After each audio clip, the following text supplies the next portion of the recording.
100 for 100, the podcast where I take 100 films for all you new movie watchers out there that are looking at maybe getting a little bit more serious about watching film. You're not quite sure what to watch. There's a large swath of cinema out there in the world. I try to distill it down to an easy entry level 100 film course, I guess you could call this.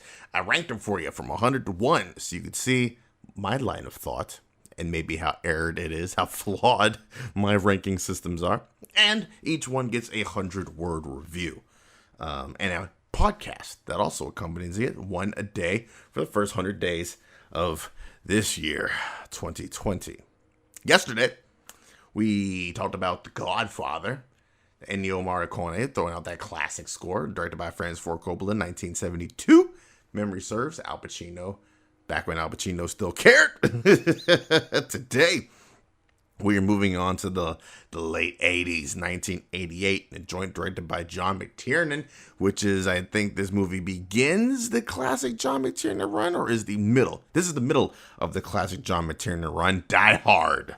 I say it's the middle of the John McTiernan run because I do believe it goes Predator, and then Die Hard, and then The Hunt for Red October. An almost unfuckwithable 3-movie run from old John McTiernan. And then he was never heard from again. But let's talk about this Die Hard. Let's get into this 100-word review. The quintessential action film. Die Hard helped to define the everyman role during an era where heroes were large and bombast. See Predator or First Blood Part 2. Since its release, many films have attempted to imitate the Die Hard template, see Executive Decision, Under Siege, but none were able to capture the magic. Bruce Willis shines in his performance as John McClane, able to play equal parts frustrated, level-headed, and manic. It's hard to believe this film is Alan Rickman's first role as villain Hans Gruber, who shifts between charismatic and oily as easily as slipping on a shoe. Oh, love this movie. Die Hard is a wonderful Christmas film to be watched over and over and over and over and over again. You see the meme these days, it's not Christmas until Hans Gruber falls from the top of Nakatomi Plaza. And that is true. That is 100% true. This movie defines, I think, what an action film should be. It just defines what it is. The best, no fat to be had on this movie, all right? Featuring nobodies. They were nobodies. Bruce Willis was doing moonlighting. No one was fucking around moonlighting. Nobody knew who Alan Rickman was. There's no real great... Carl's a ballet dude. There's not a lot of star power behind this film, but it's the film that turned people into stars, right? Because you get incredible performances from Bruce Willis out of this. You get incredible performances from Alan Rickman, from the actress who plays Holly Gennaro. She plays it real low key and subtle. From Carl, definitely from Carl, whose name I also cannot remember off the top of my head.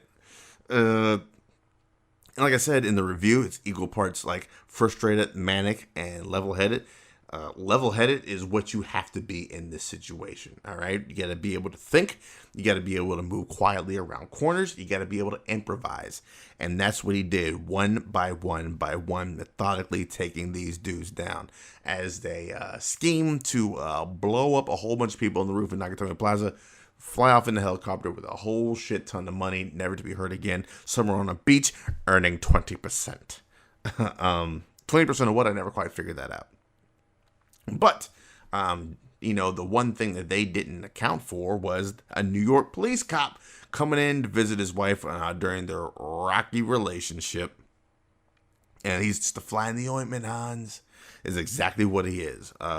The Roy Rogers comparisons, the banter between him and Hans Gruber, the fact that you got Reginald VelJohnson as one of the best backup sidekicks in film history, the fact that they never meet face to face until the very end of the movie. He gets his own development throughout this movie. Just everything. Every word, every line, every scene is a must in this film.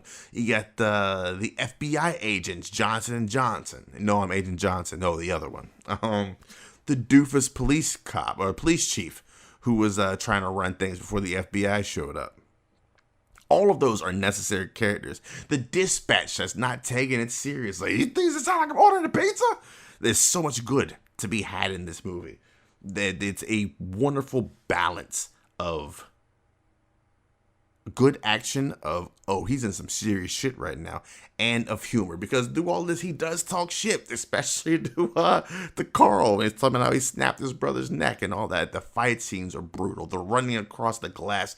They think the handicapped are protagonists, so now how is he going to find his way around this new set of circumstances?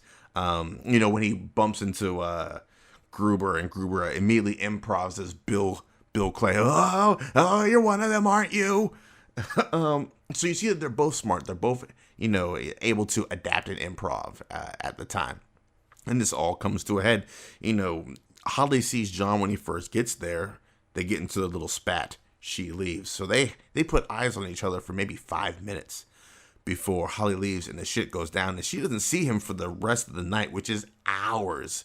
So when you think about it, when you see Holly's reaction there, when he comes hobbling in, he looks horrible because he's been through some shit.